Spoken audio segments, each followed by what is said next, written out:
Hi, everyone. Before we get into the episode, I just wanted to let you know of some really exciting news. We got to be guests on Entirely the Right Sort of Podcast recently. It's an episode that's all about Simmon. And I just thought that y'all might want to know about that. It came out a couple of days ago. And you should go check that podcast out. There is a link in the description of this podcast. Thank you. Now on with our show. Welcome to Tales from the Waystone, a Kingkiller Chronicle reread podcast. We are your hosts, Will and Phoenix. Let's get into it.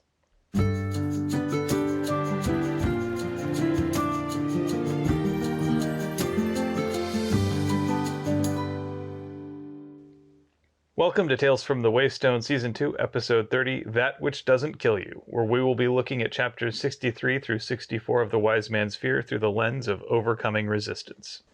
If you're new here, each week we will be examining a section of The Wise Man's Fear through a chosen lens and figuring out what we can take from the text and apply to our real lives. We will also take some time to explore models of practical wisdom from the text with an Aristotelian phronimos of the week.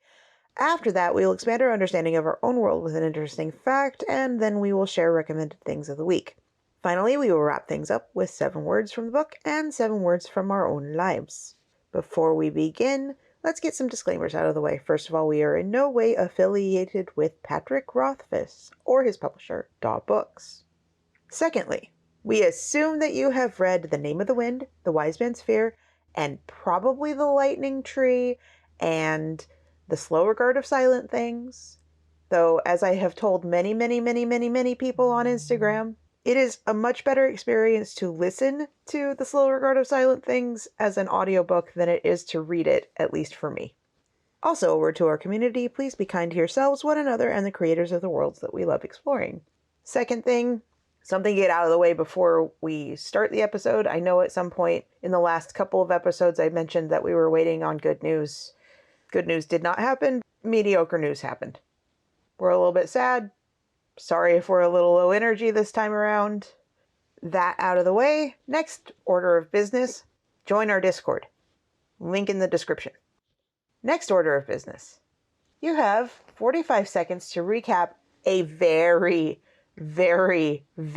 dense section. Are you ready? Yes. Timer. Right. I need to get a timer. Look at that, it's a timer. But you are ready. I am ready when you are. I am ready. In 3, 2, 1, go. After growing bored under Alvaron's suspicion, Kvothe flees from his quarters to find Dennis's mission, so on Tenry Street he loiters. He discovers his friend watching a play on in the corner. Kvothe learns of Dennis's current ends, and the news of Master Ash's patronage leaves him forlorner. Upon returning to the estate, Kvothe confronts the mayor, and nearly seals his fate, until they discover Stapes removing a dead bird from its lair. Stapes, Alvaron, and Kvothe mend fences, and send Dagon to arrest the traitor, but Caudicus flees the manse, so they'll have to catch him later. Stapes gives Kvothe 2 rings, one of silver and one of bone, to show appreciation of things that bind them together alone. 34 seconds-ish. No cherries for me. No cherries for me either. Deal with it. There's your raspberries. So let's talk about this passage a bit, because there's some really interesting stuff going on here. First things first, though, I want to make sure that we are making the connection of why we chose the lens for this section. Yeah.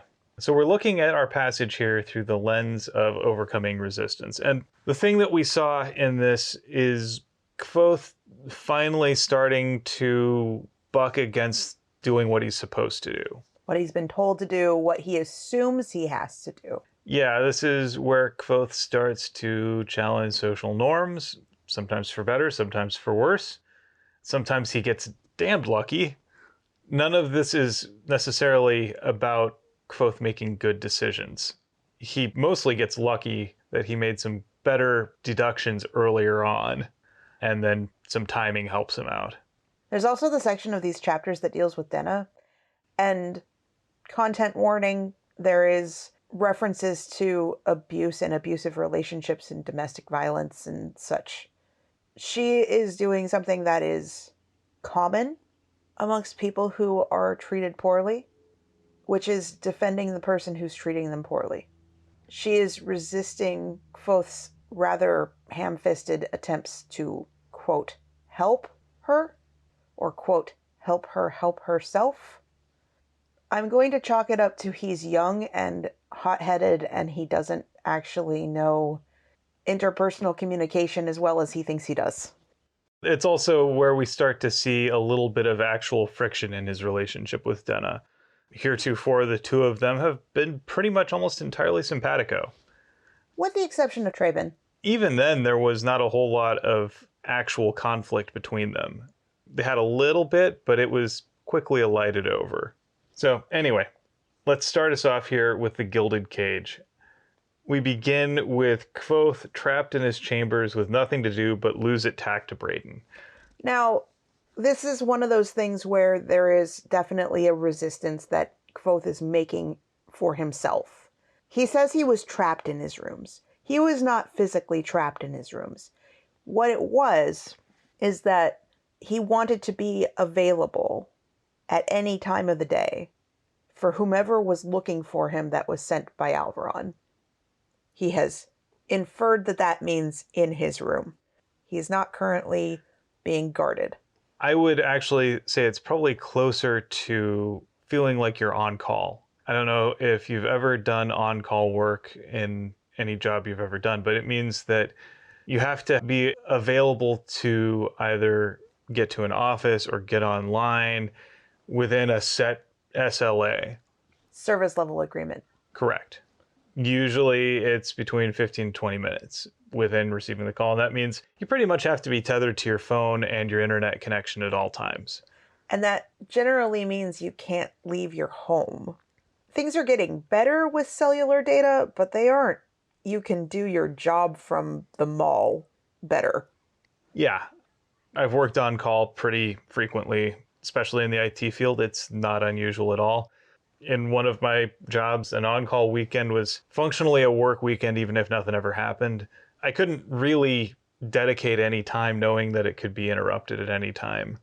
So if I wanted to do chores around the house, I knew that at any moment I could be getting a call because something was broken and I needed to come fix it. If you wanted to watch a movie, if we wanted to go out to a movie, if we wanted to go have dinner. Yeah, I had to wait until my on-call shift ended. Oftentimes I had to deal with juggling. Could I just run down the street to pick up a cup of coffee and hope nothing broke in that time? Usually I was able to swing that, but I knew that, I had a 15-minute SLA, so I'd have to make it quick. So I get where Kvothe is coming from here. And because he knows that the mayor could call on him at any time, he wants to make it as easy as possible. That said, we also know that the mayor keeps pretty extensive surveillance of his grounds. So, theoretically, if Kvothe wanted to, he could very easily just choose to go down to the garden and go for a walk, get some fresh air, smell some flowers, have a change of scenery, which would probably do him good. He does have options. He just doesn't think he has options, or he doesn't want to trust that those options are really actually options. And that's what I'm getting back to. So for those of you who have listened for the entirety of our podcast, up until about a month or two ago, we didn't have a place to sit that wasn't the floor in our guest room to record this, because we have been planning when we get a house, when we get to move out of where we are now, we're going to get the furniture that we wanted for the room that we wanted to set up.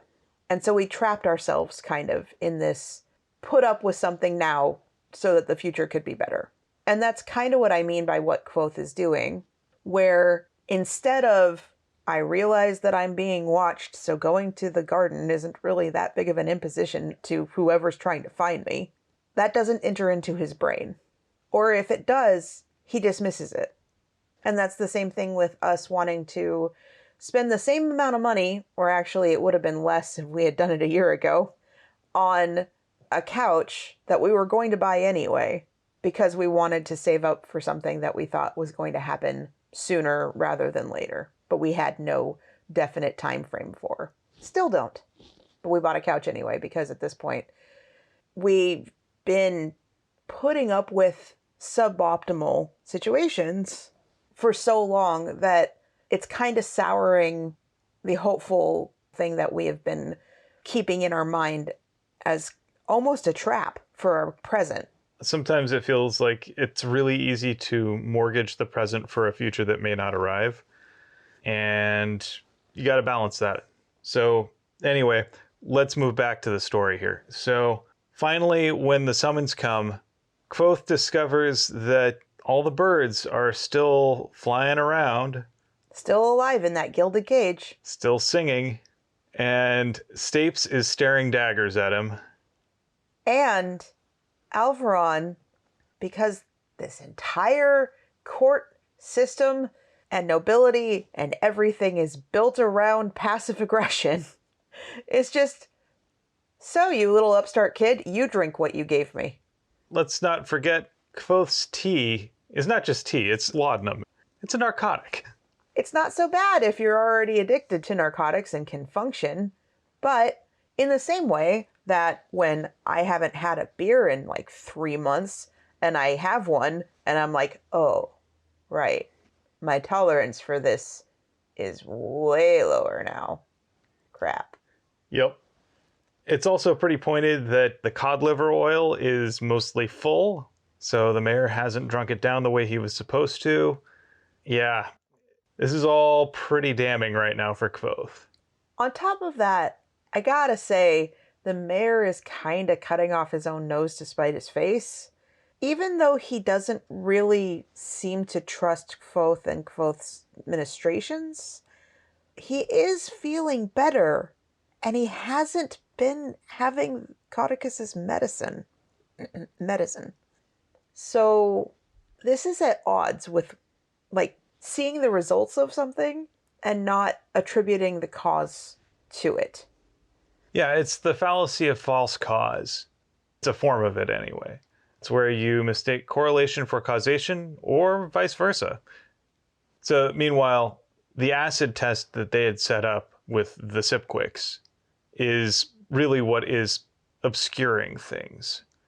Like you and I, and hopefully anyone else that is listening to this, spoilers if you don't know, absolutely, completely understand that the problem is that Stapes doesn't like having dead birds in the room and has been replacing them. We'll get to that. It's not about spoilers. That's something we'll talk about just a little bit later in this episode. I know, but it's important to this discussion. But based on the data that the mayor has right now, there is reason to believe that even if Caudicus's medicine isn't helping, there's no reason to believe that it's poison, because he's agreed to this argument that if the birds are affected by the medicine, then the medicine is harmful, is poisonous. And so that means that if this recovery is going on right now, it is not related to anything that Kvothe is doing. Because the hummingbirds are still alive. Exactly. So based on the data available and the premises that they had previously stated, yeah, he's not making an unreasonable assumption, because we also know that his illnesses in the past have come and gone in waves. So he'll go through a period where he's doing terrible and then it just kind of stops. This could be that. He doesn't know otherwise. So when Kvothe goes to visit Caudicus and get the next batch of medicine, Kvothe starts to realize that Caudicus isn't quite the fool he's taken him for. Caudicus puts a little trap out there. Says, oh yeah, can you pass me the acid? And Kvothe's laudanum-addled mind has to think very, very, very carefully. And of course, he relies on his edema Rue training. And did it work or not? We don't know. I'm going to assume not. And part of it is that Kvothe has to figure out the challenge of how to act like he doesn't know something that he clearly knows, which is the classic Meinertzagen's haversack problem. I've talked about it before, so I'm not going to talk about it again. But it's also the challenge that you see in the book Cryptonomicon, which is one of my favorite novels. It tells the story about a group of code breakers in World War II who have to figure out a way to prevent the Nazis from discovering that they've broken the code. So they have to go to elaborate lengths to make it look like they don't know what's happening. So that means sometimes they have to throw battles that otherwise they should win, or they have to come up with other ways that they could have discovered the information that allows them to win, or to make it look like they've discovered it through other means. And Kvothe, of course, is not really in the headspace to do that kind of bluffing and double bluffing at this point. He's a little high. Yeah.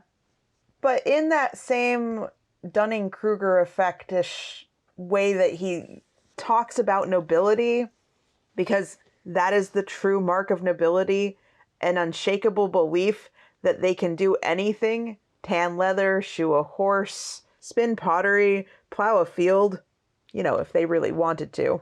He is doing that, though. He's like, I definitely can bluff my way through this, even though I am as high as a kite.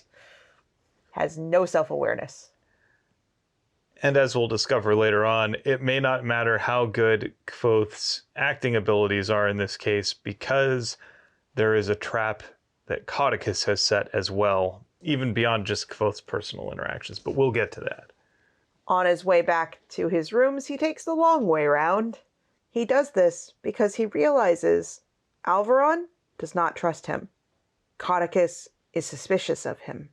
And he needs to find a way to get the fork out. Yeah, he hasn't really taken the time to get the lay of the land, which is something he probably should have done earlier. Right, but he trapped himself in his rooms. Speaking of that whole trapped himself into his rooms, he decides at this point he's just going to go for a walk in the garden. He's letting go of some of the, I have to be right here all the time, or they're never going to find me. So he climbs out the window, up onto the roof, and makes his way to the gardens that way.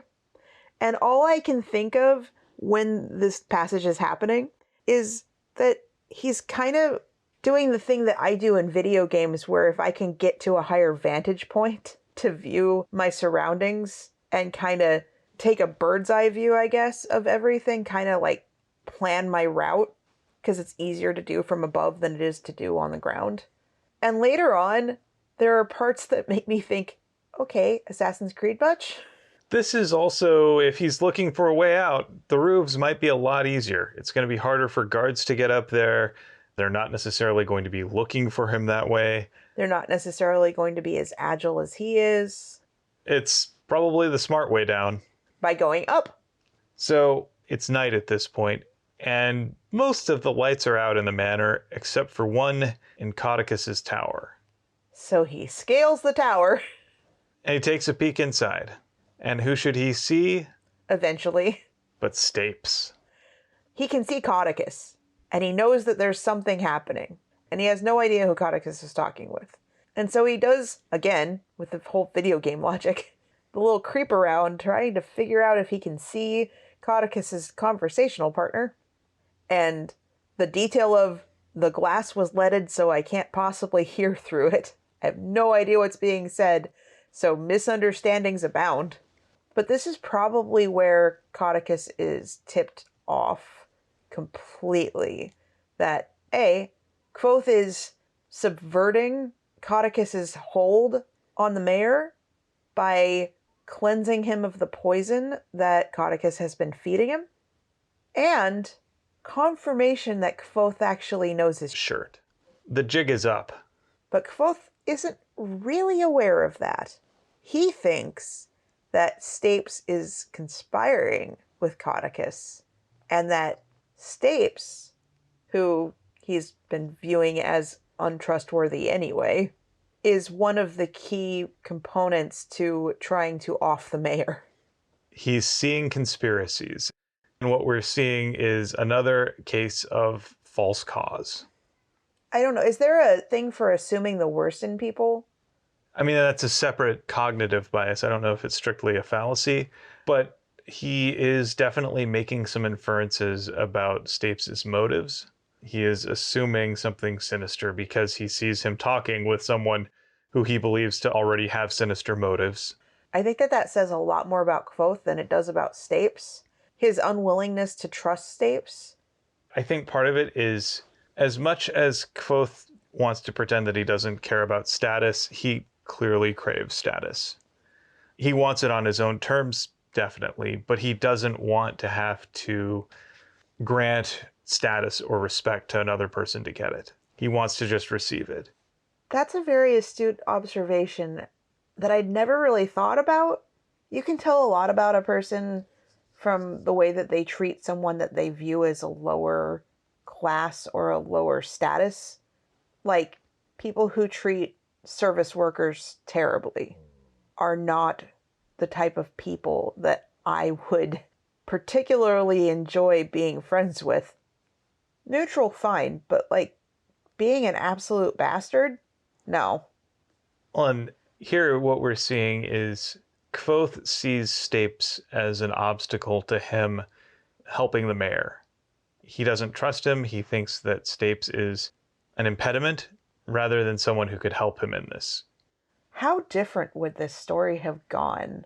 This just couple of weeks for Kvothe.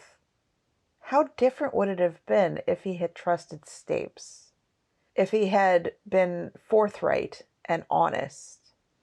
He has a couple of things that he could work through here.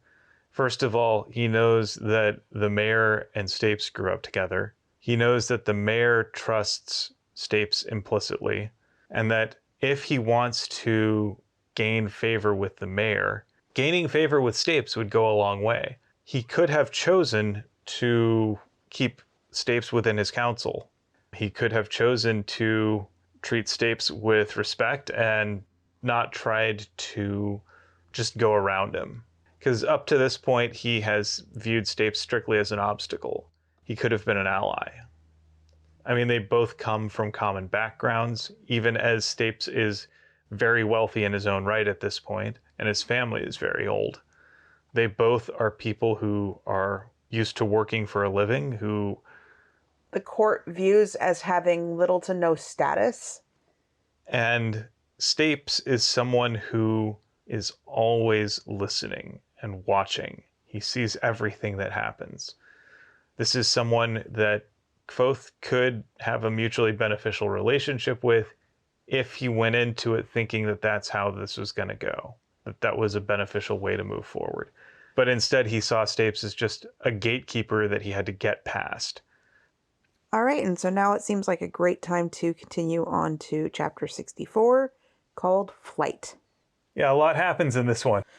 Well, there's also a lot, and I mean a lot, of green highlighter in the first half of this section in my book. So that means you have a lot of 7-word sentences to choose from, don't you? I do. Denna kind of breeds those. She does, doesn't she? Alrighty. Well, we start off with Kvothe ostensibly reading this history, I guess, that Caudicus gave him about the Lackless family. It's not terribly informative, but it does hint at some of the things that the fandom has come to suspect, particularly as it revolves around Kvothe's mother. They are not just called the Lacklesses, but sometimes called the Luckless family. The question of how can a family thrive when the eldest heir forsakes all family duty? And it makes me wonder how old this book actually is, because it could be talking about Talia Lackless.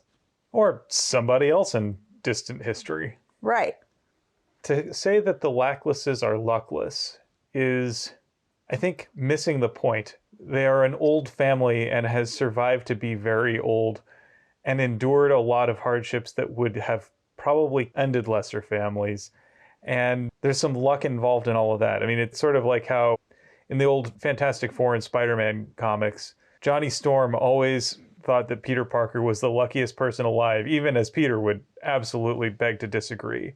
Because in Peter's mind, the universe was constantly against him as Spider-Man, as just sort of a down on his luck, hard luck case. But as far as the Human Torch was concerned, Peter Parker had people who loved him. He had dealt with unbearable hardships that would have broken lesser people and still, through luck, managed to persevere through them in many cases.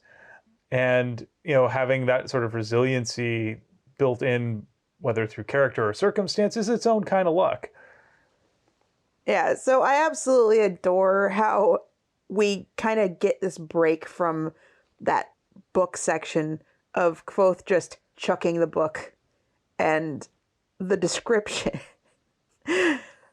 I tossed the book onto the table in a way that would have made Master Lauren spit blood. As a genealogical work, it's probably got its uses. However, as something upon which to base the courtship of another person, it's definitely lacking. Pun intended? Yes, always. Kvothe is still artificially stuck in his rooms. He's getting more restless. He hasn't been called upon in multiple days. However, Codicus has let other people know that Kvothe is interested in genealogy, and the rest of the court says, oh, that must mean you want gossip.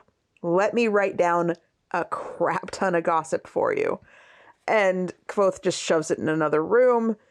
You'd think that if he's that bored, he might want to read it, but apparently he's just that opposed to being a gossip monger.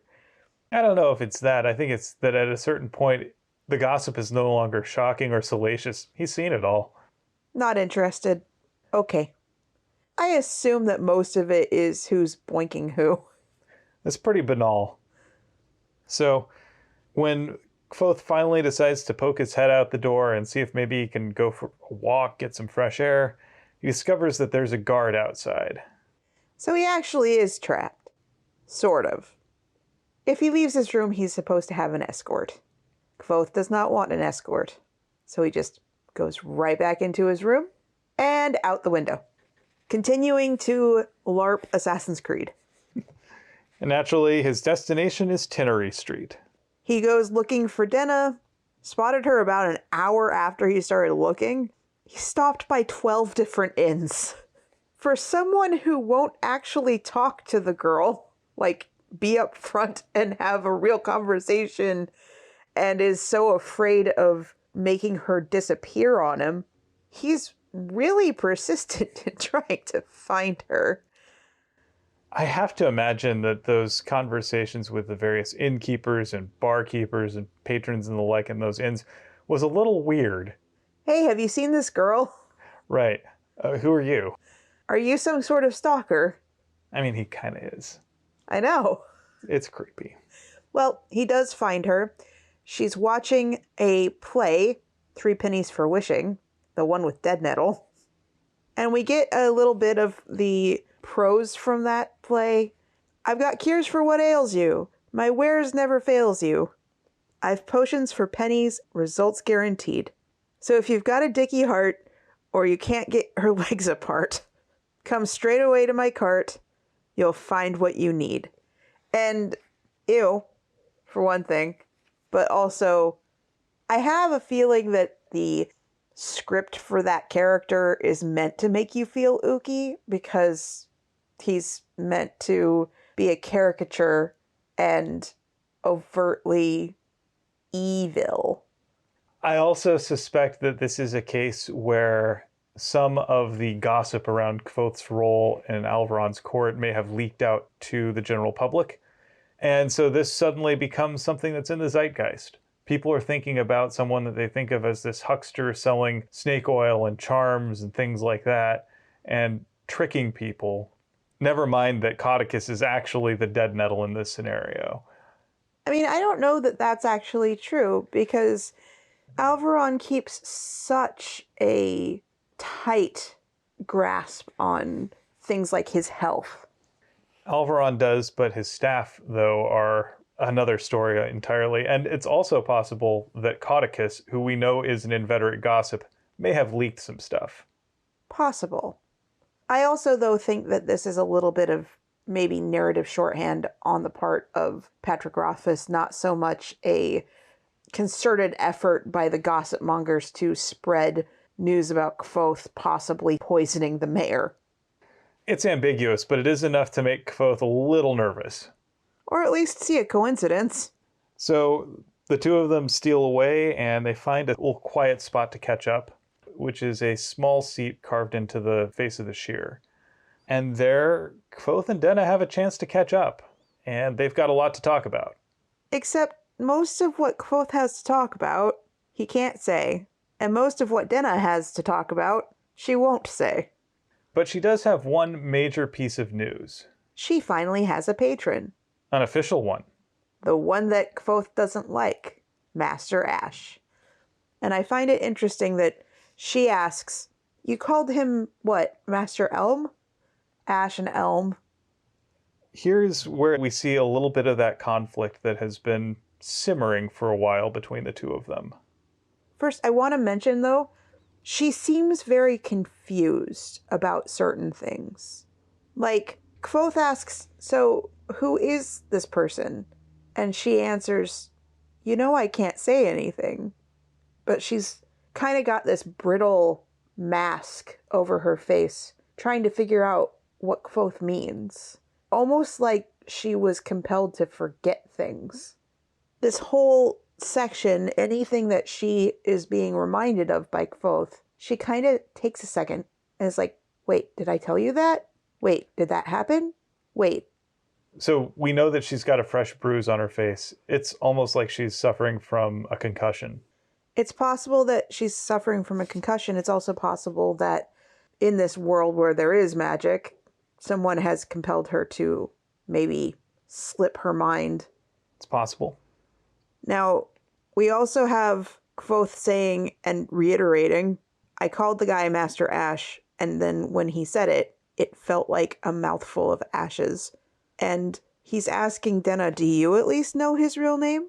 And she kind of waves it off. It's like, probably. That's not exactly a convincing answer. Nope.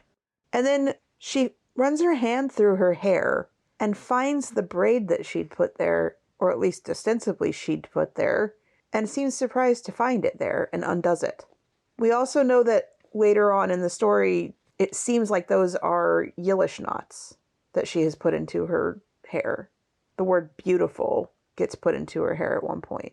And I almost wonder if there's a form of magic being performed in those knots. It's possible. We know that she spent time in Yil before coming to Ventus. That's where her last letter to Kvothe was from. Turns out she's actually sent 3. No wonder he missed him, though. Right, he's been destitute, drowned, locked inside of rooms in the mayor's estate. On the other side of the world from where she sent them, probably. That's true. I mean, leave aside all that other stuff. On top of that, the mail system in the Four Corners sucks. Right. System. Anyway, as we go along, we get into this conversation that is extremely uncomfortable, especially for someone if you have been through an abusive relationship. I have been in a relationship that was emotionally and verbally abusive and seemed like it was leaning towards potentially turning physically abusive before I got out, although one could argue that it had already gotten there. And it's so hard to read a character saying, he hit me for my own good.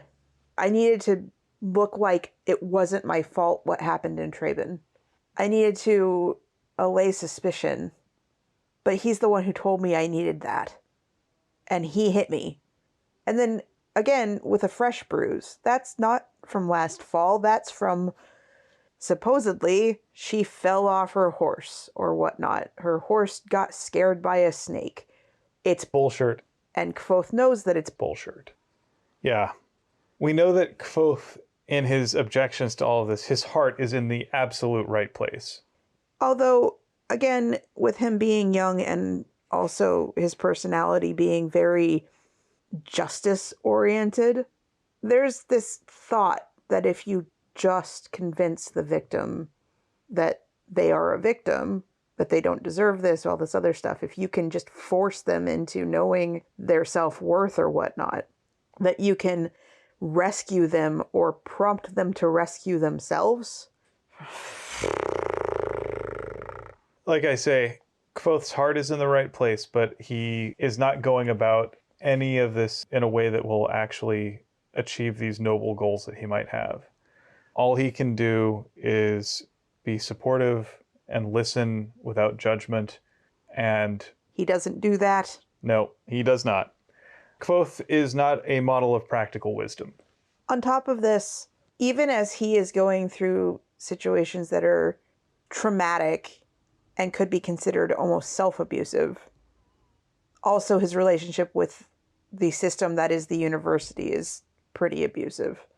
He's not sympathetic to Denna's, I guess, excuses or reasons or thoughts about why she's, quote, okay with this behavior from her patron.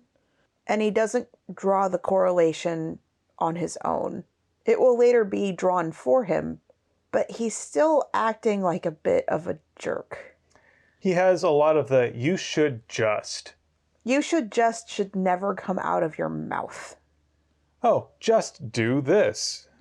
I don't know anything about this situation, but I think I do, so therefore, just do what I would do, which is not probably actually what he would do in that situation. He has not got any self-awareness. Yeah, and Denna has her reasons for making a lot of the choices she's made and for associating with the people she associates with. The right call for Kvothe here would be to say, well, I'm here for you. I care about you. Whatever you think is best, I'll support. And I will help you get the ever-loving fork out when and if you want to pull that ripcord. And then Denna is just done with the conversation and says, can we just not? And then they go back to their very light, bantering, no substance conversations that at least she's not going to leave. We do get a few hints at the identity of Master Ash. So for one thing, we know that he's a surprisingly good dancer, almost as if he's been taking dancing lessons. So right off the bat, who else do we know that's been known for dancing? It's Braden. Yeah, we know. We've also got that he's helping Denna research ancient genealogies to write songs, get those under her name, almost as if he's been around for a long time. So I think there are two possibilities for who Braden Master Ash really is. One, he could be Cinder. The other possibility is he is one of the Aemir.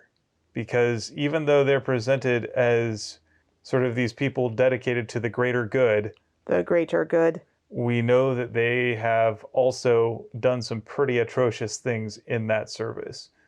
I have my suspicions that it might be the latter. Fair enough. One other thing to note. Kvothe does offer his services as a amateur physicker.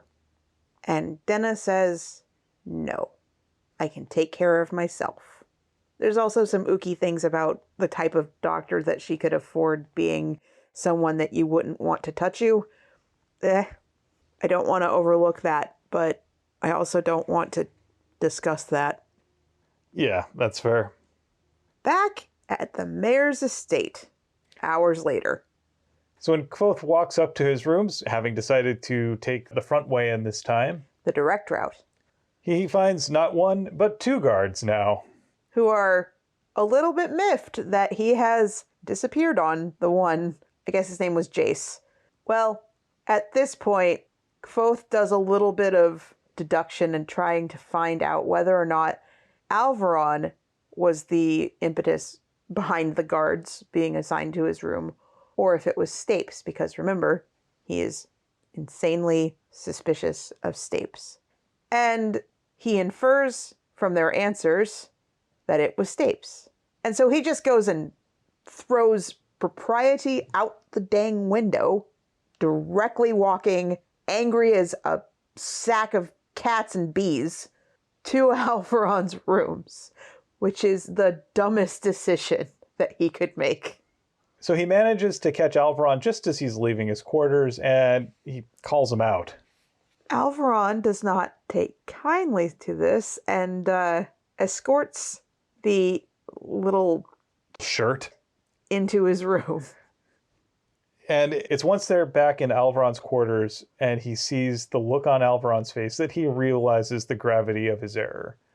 His heart is now sinking as deep into his feet as it could possibly get. Yeah, all that bluster goes out the window when he realizes that for all of his physical weakness, Alvaron's granted power to go back to those musings that Alvaron shared earlier is immense. Alvaron can have someone hanged if he wants, with just a word. Alvaron can have someone tortured, someone sent into a gibbet. He can do pretty much whatever he wants. He can order it, and it will be so. The mayor was not bound by any rules. Previously, any time that Kvothe has come up against blowhards, they are bound by something, some sort of rule or unspoken standard. Like, guards in Terbian wouldn't beat you in the middle of the road. A dock worker would not chase you if you ran. Even Ambrose, as stuck up and privileged as he is, isn't going to do anything in front of the masters. There are rules. This is not Nam, this is bowling. There are rules. So Kvothe is a breath away from potentially being killed for his impudence. And he is saved by the fact that Stapes has taken the opportunity while the mayor is supposed to not be in his rooms to clear out the bird cage full of dead birds. As soon as both the mayor and Kvothe realize what is going on here, there's this moment of clarity. We should have been honest with the person who was taking care of the birds for you. And we discover that Stapes hasn't been removing the birds out of malice or anything like that. There's been no conspiracy. It's simply that he thought that the birds were contributing to the mayor's health. Giving their life so that the mayor could live. Also, unhygienic to have dead birds in the room. 2, he didn't want the mayor to be sad because there's the whole reason that the birds were there was to cheer him up, right? Ostensibly, yeah. And he saw the mayor's health improving when the birds showed up, so of course he wanted to make sure that they stayed alive, or that the mayor thought they were still alive. There was nothing but concern for his friend behind all of this. So, while I am not a proponent of necessarily naming your lab rats, I think Kvothe might have done himself a favor had he named some of the Sipquicks. Yeah, or at least had a catalog of who they were or what they looked like. Because those details kind of matter, and if you can't tell which ones are dead, and they all look alike, and you just are like, well, there's 12 of them, you could be missing something that could, I don't know, save your life. And so here is where Kvothe and Alvaron reveal the whole plan to Stapes. It's at this point that Stapes understands the gravity of his error, and they understand the gravity of theirs. I like Stapes.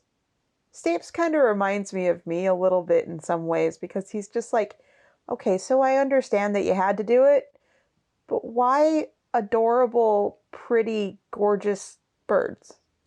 Why not, like, that annoying yappy dog over there? Couldn't you have picked mice? Couldn't you have picked something that nobody likes? Well, to be fair, Alvaron needed to have a pretense for having them in his room that wouldn't arouse suspicion. Right. Why would the mayor want a crap ton of mice? Yeah, that's a little weird. Then again, like, the birds, too, is a little bit weird. It's also something that's aesthetically pleasing, so that falls within the territory of the idle rich. And so it is that Stapes, Alvaron, and Kvothe mend fences, having learned the truth of everything. It's also here where they come to understand the depth of Caudicus's betrayal. And Stapes is appropriately contrite. And they end up sharing a meal together.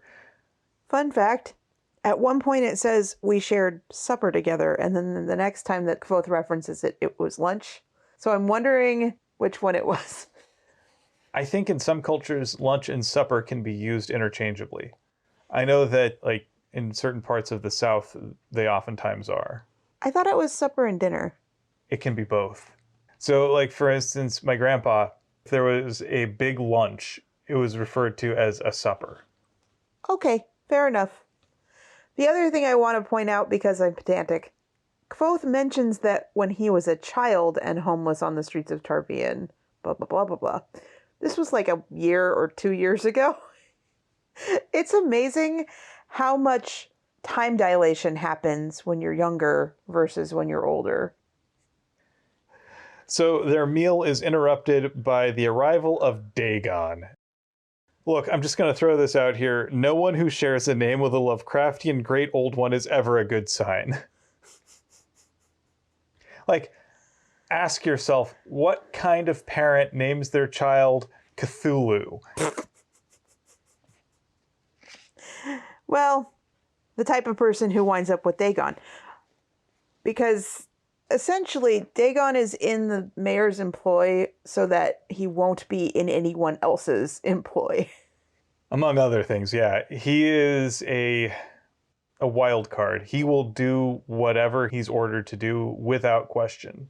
And in this case, Kvothe is rightly questioning his life choices as he watches Alvaron just casually say, "Oh, and when you find Codicus, please cut off his thumbs." In many ways, when you look at the personage of Dagon, he is someone who has both immense personal power and also granted power, because he has the physical skills to do whatever he needs, and Mayor Alvaron grants him great leniency to employ those however he sees fit.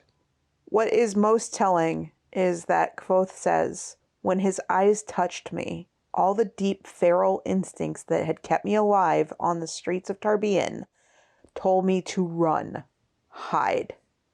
Dagon is a predator. And I'm wondering if there's another identity within him. I suspect he may also be Amir.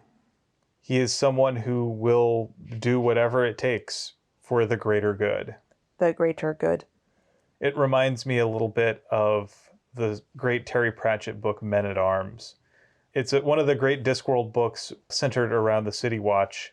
And in it, we have two main protagonists, Corporal Carrot, who is an adopted dwarf, which is to say he's a 7-foot-tall human who was raised by dwarves, and is probably the rightful king of Ankh-Morpork, who doesn't really want the job. And then we have Commander Sam Vimes, who is basically Dirty Harry in high fantasy. It's the easiest way to describe him. He's hard-bitten, he's no nonsense, he's kind of a curmudgeon, he's embittered. And Vimes is our principal protagonist. He's our POV character.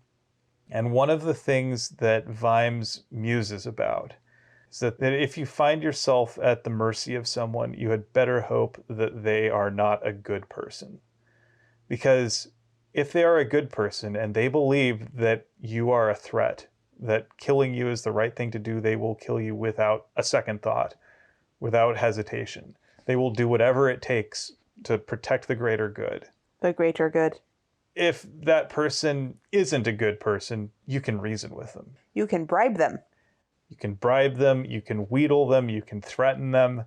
You can do all kinds of things with someone who doesn't have that strength of principle. And so we have the contrast between Carrot, who is legitimately a good person, a Boy Scout even, and Vimes, who is not, who will fight dirty at any opportunity. And we find that Carrot, as pure and kind and good-hearted as he is the most terrifying one to find yourself at the mercy of. And I have a feeling that Dagon is a little bit like that. You can't reason with Dagon. There is no way to appeal to his self-interest. If he thinks that someone's murder or torture is the thing that will yield the right results, he will do it. I get the impression, though, that he is not good. I get the impression that he is, at best, neutral. I would say he is unconstrained by such concepts. Fair enough. However, at this point, we find out that Codicus has left and set booby traps up in his tower, which have already killed at least one of the guards. And here we get a little bit of theory crafting on the part of Kvothe as to how Caudicus could have caught on. First, he suspects that perhaps Caudicus was suspicious because of the trick he tried with Kvothe, asking him to pass the acid. Although I would assume that at that point he was already suspicious. Yeah, he'd seen the mayor's health improving when it shouldn't have. There's also the fact that Stapes has been feeding him information. Knowingly or unwittingly. Probably unwittingly. I would assume so now. He also seems to have set his own trap because Kvothe tastes a new batch of the medicine and finds that it tastes different than it should. Meaning it would probably have just offed the mayor. Yeah, if the mayor were taking his medicine, there would have been an effect. And of course, he promptly spits it out and rinses his mouth out with activated charcoal. Which, if you're not expecting someone to spit out a whole bunch of really black spit... It's a little disconcerting. Yeah. It looks like gunk. And he didn't even tell Stapes and Alvaron what he was putting in his mouth. He lied. And then he spits that out. And it's like, if you had just said charcoal, maybe you would have had to have answered a really annoying question of why charcoal, and then explain that charcoal absorbs the poison that is now firmly implanted on your tongue. But, like, why lie about that? Well, Kvothe, as we know, is sometimes allergic to the truth. For Kvothe, it's almost always easier for him to spin up a quick lie than it is to just say what's actually happening. Witness almost all of his interactions with Denna. So, having mended their relationship, Alvaron apologizes to Kvothe, and while he knows that he can't ever acknowledge just exactly why Kvothe was able to help him so much in this case, he can't offer him formal titles or lands or anything like that. Although he would if he was able to. In this case, Alvaron is happy to grant Kvothe access to all of his resources.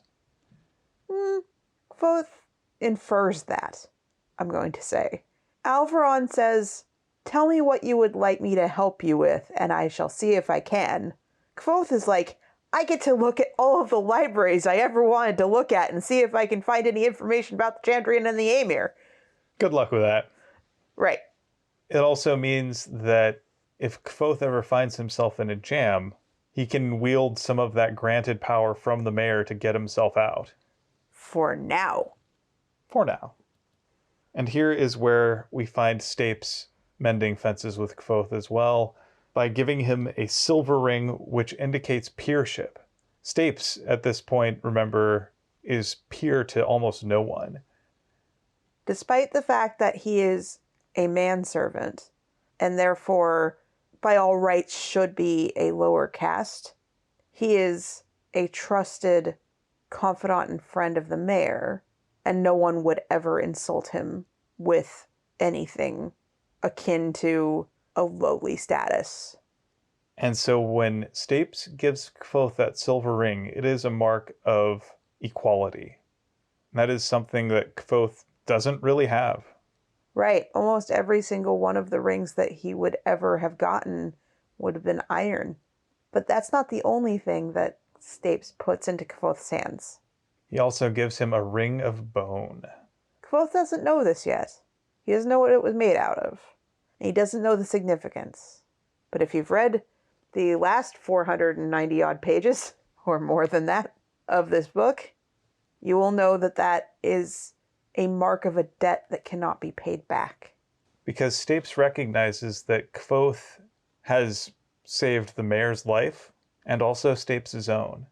Had the mayor been killed, had the poisoning plot succeeded, Stapes and his family would likely have been destroyed. And Kvothe didn't have to do any of this. Up until this point, Kvothe has had no loyalty truly to the mayor. He's had loyalty to his own interests, and it's been in his interest to help the mayor. But this is the first instance of Kvothe really sticking his neck out for someone else. He chooses to help the mayor because he thinks it's the right thing to do, not because this is something that'll help him. Or that he'll be rewarded for. So on the way back to his rooms, Kvothe marvels at his newfound fortune. And this seems a lot like a chapter full of emotional whiplash. Yeah. For as high as those highs are, the lows were pretty terrifying. He's come through a lot. He just got off a roller coaster. Well, now it's time for me to talk about my phronimos, and I'm going to be honest with you, I'm having a hard time. And I'm going to take a page out of your book. Oh, a good page, I hope. I don't know, when you do it, I get both impressed and kind of chagrined. Are you saying that you picked a cheeky one? I'm saying that there's no real good main character to choose in this. So who'd you pick? Guard number 1. I think his name was Jace. All right, so let's hear about it. All right, so the best I got for you is he knows his duties quite well. He understands that Kvothe is recalcitrant, I guess is the best word for him. He's not overtly mean or pushy or anything. He's just quietly, confidently doing his job. You are to have an escort if you leave. And then he doesn't just assume that Kvothe has stayed in his rooms, because clearly, when Kvothe comes back, Jace, or whatever his name is, has discovered Kvothe has left. And then he doesn't fight Kvothe on, I guess we're going to go see Alvaron now. Well, he's just supposed to escort him, not stop him. Right. Also kind of in that it's your funeral kind of way. So there is something to be said for knowing what your job duties are and also not overextending. You do your job, you show up, work-life balance and all that stuff. And then you go home. And then you don't have to worry about who your boss has killed. I don't know. Well, that's a fine example. I mean, who would you have chosen? So, I mean, at this point, we know that Alvaron has gotten outsmarted by Codicus. We know that Stapes, for all of his wisdom, is also sometimes foolish, and we see the results of it here. You could choose Dagon, but it's the same exact reasoning for me choosing the less scary. I mean, he was just following orders is the most terrifying thing you can say about him. Yeah, there aren't good options. I'll give you that. So I chose the best one? The least bad one, okay. Sure, I'll take it. Awesome. Anyway, please regale us with an interesting fact. You got it. This one is about micronova explosions spotted on distant zombie stars. That sounds way more interesting than what I just talked about. So we know that star explosions can happen on very different scales, from massive supernovas to plain old novas. Now scientists think they've identified an even smaller way for a star's surface to explode, which they've called a micronova. So it's the type of explosion that occurs in just one region on the surface of some stars, and it lasts for hours at a time, but it still packs a fairly significant punch. So specifically, micronovas occur on a type of zombie star which is known as a white dwarf. These are the objects that are the leftover cores of dead stars that have used up all their fuel and blown most of their materials out into space.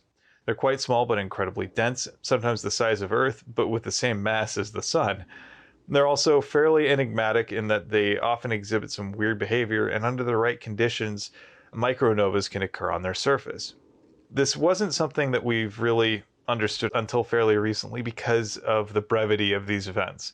Your typical nova goes on for a couple weeks, so it's in the sky for quite a while, giving astronomers plenty of time to actually observe it. Whereas micronovas last less than 10 hours. So unless you are actually training your telescope in that region at that time, you're not going to see it. Or more accurately, unless you are training your telescope at that region at the time that the speed of light would have gotten it to within the reach of the telescope. Yes, that is correct. But like I say, you have to be looking at the right place at the right time, which is a tricky thing. The sky is big. The universe is big. So Simone Scaringhi, who is an astronomer at Durham University, is the one who was responsible for finding this. So his team stumbled on the strange phenomena pretty much by chance. They'd been working with the TESS spacecraft, which is a space-based telescope that launched in 2018. That's designed to look for planets outside our solar system orbiting around stars relatively close to Earth. Scaringi and his team, though, were specifically looking for variations in brightness over hundreds of stars. So they were looking in quite a number of areas. Historically, Scaringi has been interested primarily in white dwarfs, especially those that have neighboring stars close by. Most stars in the universe actually come in pairs, so they orbit around one another. So the binary stars that Scaringi studies consist of a white dwarf orbiting around a star like our sun. So when this configuration occurs, the super dense white dwarf actually acts kind of like a vacuum, sucking up hydrogen from its neighbor star. Eventually, the entire surface of the white dwarf is covered in a layer of hydrogen, and then at some point, the pressure of that layer gets so high that it sparks a thermonuclear explosion. And that's a nova, right? Anyway, so we've known about novas for quite a while, centuries even. However, what Scaringi and his team saw in certain white dwarf systems was quite different. They noticed that one white dwarf would brighten for a short amount of time, just 10 hours or so. So it was very bright and occurred kind of sporadically in one object, Scaringi says. We had no clue what we were looking at for about a year. So the bright bursts were too dim and too short to be a typical nova, which goes on for weeks at a time. The team also noticed the same brightening events happen with other white dwarfs, also in binary systems, and that's when they started to put the pieces together. They realized that all three of these white dwarfs had very intense magnetic fields. The team wondered if the hydrogen that the white dwarfs were pulling off of their neighboring stars was getting funneled onto the star's magnetic poles, sort of like our own aurora borealis. They think something similar is happening with these white dwarfs, with just much more explosive effects. So the white dwarf magnetic fields direct the material streaming off its companion toward the very small regions near the poles. And as the material builds up in these localized spots, it eventually triggers the thermonuclear explosion, except they're much smaller than a regular nova and much more centralized. The researchers think these events are about 1 million times less bright than a regular nova, but they still burn through a lot of material about the size of a giant asteroid in our solar system. So the researchers considered other possible explanations for the brightness, including solar flares, but none quite fit their observations. Of course, nothing's 100% certain in science, especially when it comes to new discoveries, and there are still quite a few unknowns about these phenomena, such as the exact mechanism that would trigger an explosion, and it's also unclear how frequently they occur, though the researchers think they could be happening more often than we expect. Many systems may do them, and they may do them over and over again, but because they only last for about 10 hours or maybe 12, if you're not looking at the object at the right time, it will never reveal itself. So what do you think? I think that's pretty cool. I love hearing about astronomy. Yeah, I think it's pretty fun too. So with that out of the way, it's your turn for Thing of the Week.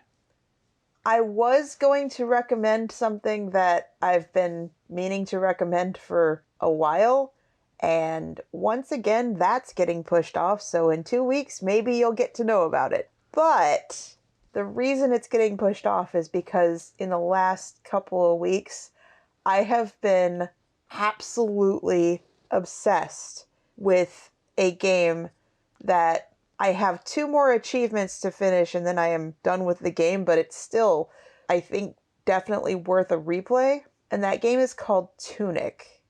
The thing about Tunic is that it is hitting every single button that my little game designer heart could possibly ever want it to hit, with only a few spots that make me go, ah, because I'm also a UX designer.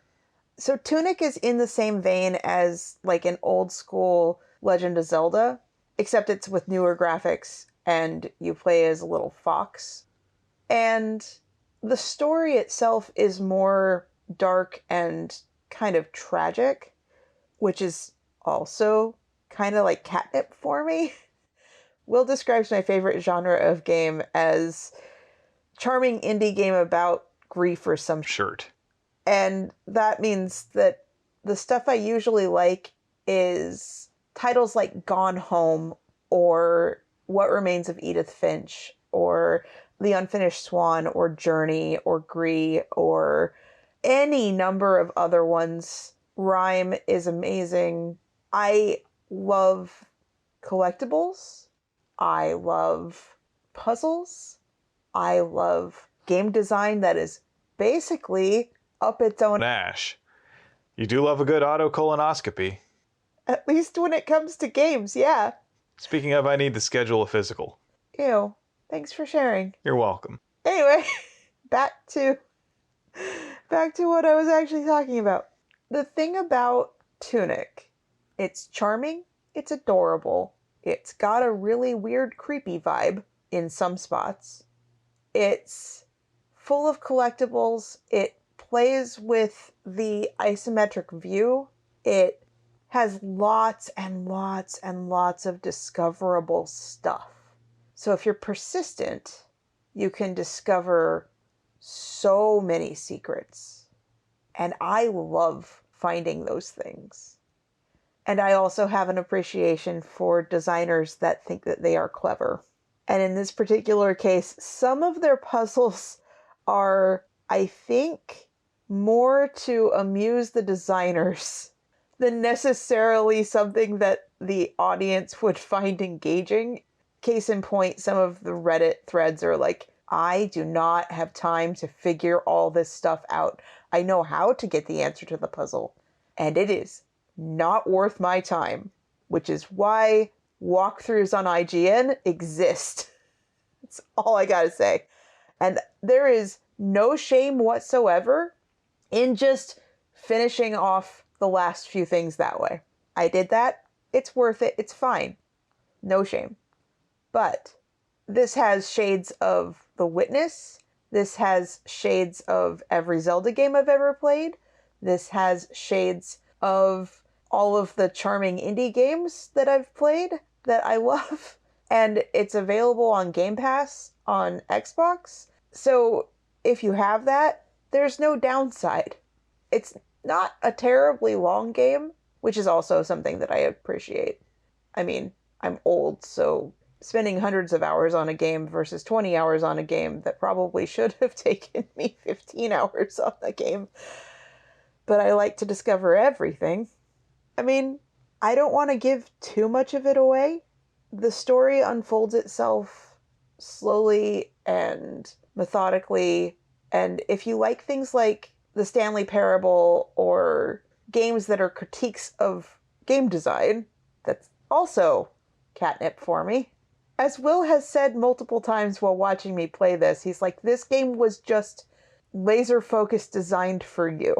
Pretty much. Like, I have to imagine their product meetings were talking about this user profile that was basically just you, just a picture of you. Like, how do we appeal to this person?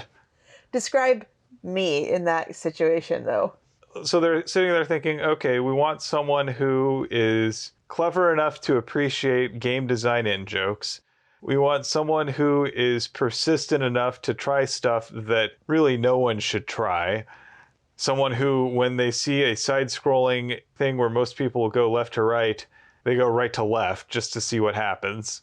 I mean, if you're not going to the left side of the screen, you could be missing so much. Clever game designers do that. Also, clever game designers put something under every single freaking waterfall. Case in point. And this person probably also likes things that are about grief or something. Shirt. Okay, I'm going to amend that. So the reason that I like the games that wind up being about grief is because there is an emotional heart and themes and things that are just that beautiful story. If a game wants to have an emotional impact that isn't terribly sad and depressing, I would also really appreciate that if the rest of the game was over-designed just in the same kind of way. It's just that grief is the one emotion that indie designers seem to understand. Or at least the ones that they think that other people need help processing. Anyway, back to this dossier. Then they're going to say, okay, this persona, this is someone who probably likes foxes. I'm just going to go out on a limb that they like foxes. I mean, who doesn't like foxes? And Also, while we're at it, this is someone who is really fond of like the old school Legend of Zelda games for NES and Game Boy and Super Nintendo. While we're at it, I'm gonna just throw out that maybe, just maybe, they like a good, solid mind Fork. All right, sounds good. Maybe we throw in some ARG elements while we're at it? Oh, yeah. Yeah, that. Everything in that game is fair game. So, yeah, they pictured you. Yes. Yes, they did. I appreciate the hell out of it, though. I guess all I can say is that if you like over-designed, up its own Ash. adorable and creepy evolutions of Zelda clones, this is your game. Right on. And now it is time to give you 7 words from the book. It's a dinner chapter, so of course there are tons and tons and tons and tons and tons of 7-word sentences. So to continue on with my harping about whether or not Kvothe was technically trapped in his rooms, I was trapped in my rooms again is 7 words.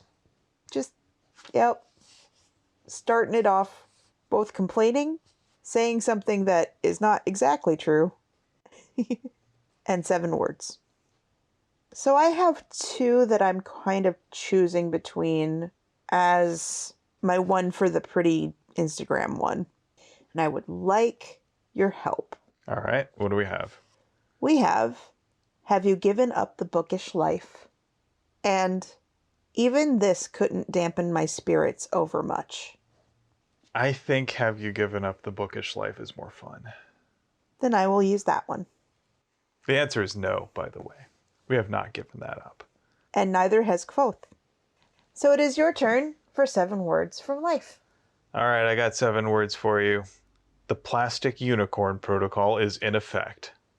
I mean, it's not in effect right now, but those are the words. Please explain it, because I think that that's wonderful and amazing, and really, I think it's a good kind of lesson for people based on our own mistakes in the past. So, as some of you may know, both of us have our own unique neurologies, and they tend to not play too nicely together when we get tired or worn out or hungry or just generally stressed. Those particular neurodivergences, for me, I have an anxiety disorder and panic disorder. And I get depression and ADHD out of the deal. So when I get tired, I just get really lethargic and I get clumsy and careless and I have a hard time responding quickly to things. Derpy. Yeah, that's one way to put it. And when you get tired or hungry, you get angry. I snap at things really easily. I get overstimulated. I get confused more easily. I am less patient. And when we're both tired, I'm slow, clumsy, derpy. That makes you angry and impatient, which makes me further derpy and slow and clumsy and more withdrawn, which only makes things worse. So what we realized is that in these situations, we don't actually have to push through whatever we're working on. We have the option to stop what we're doing, go cool down, relax, rest up, do whatever we need to do to recharge, however long that takes, and then we can come back to it. And what we found is that we need a way to essentially break the glass, to say, hey, no, stop, pull the chain, we're stopping the assembly line, we need a break. We need to short circuit the need or the drive to just keep going. And we also need a way to do this that is easy to recognize and also lighthearted, because we wanted something that we could say that would be impossible to be angry while you said it. So plastic unicorn it was. Exactly. So either of us in those situations can say plastic unicorn, and it is a no questions asked, no arguments given, hard stop.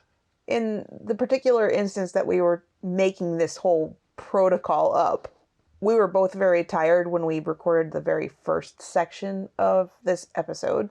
And there is nothing less pleasant for me than both getting snappy, impatient, and angry at you for going in loops while we're talking. And then I have to edit the same thing that already made me a little bit snappish, angry, or impatient. And I don't like being snapped at. I don't like feeling like I can't do things right. And I don't like hearing about it again, a few days later when you're going over the recording and doing the editing. Neither of us do better in that scenario. We're not doing ourselves any favors by trying to push through. And since we had this preordained agreement, we were able to know that either one of us could make that call and we could trust the other person's judgment on it. So that meant that if I could feel myself being not okay, I could call Plastic Unicorn. Or if I saw you not being okay, I could call Plastic Unicorn and we could just be done. And I could do the same. If I just wasn't feeling it, I could call it. And if I could tell that you were starting to get your hackles up, I could call it there as well. We both had that option. I think it helped, for one thing, make the rest of the day go a lot smoother. I also think that we were able to bond over the ridiculousness of saying Plastic Unicorn. And it's also really fun to say, the Plastic Unicorn Protocol is in effect. I mean, that just seems like something out of a bad spy thriller. I love it. Seems up your alley. It is. So yeah, that's my 7 words from life. So with that, I'd like to thank you for potting with me. Thank you for potting with me. And thanks for listening to Tales from the Waystone.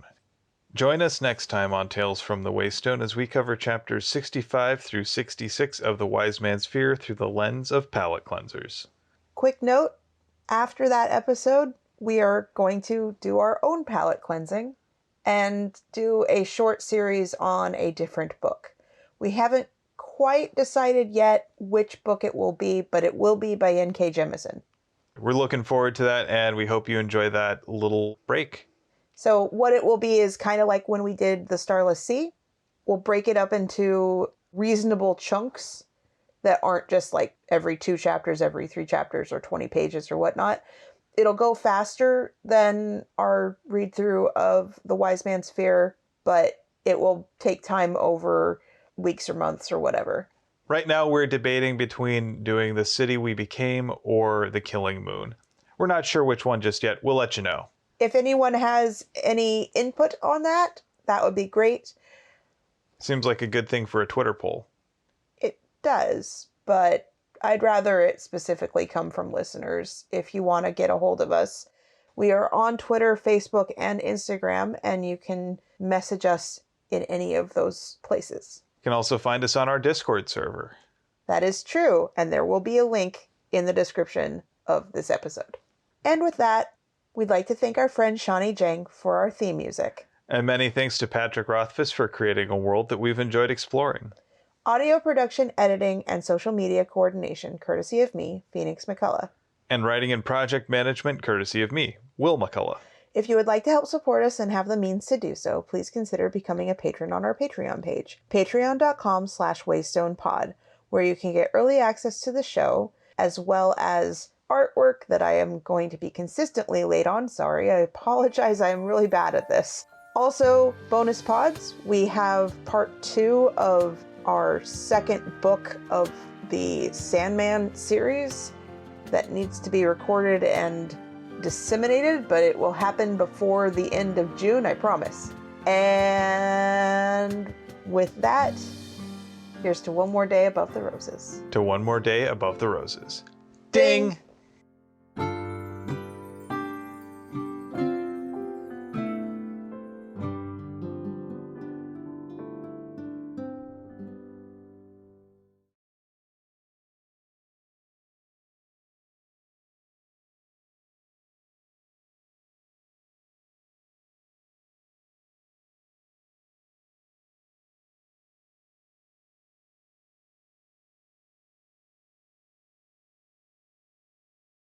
Why did your phone beep?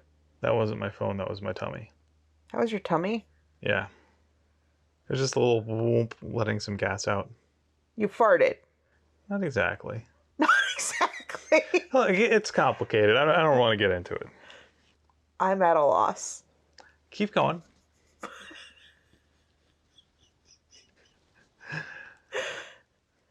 We may be invoking the plastic unicorn protocol sooner than we had hoped.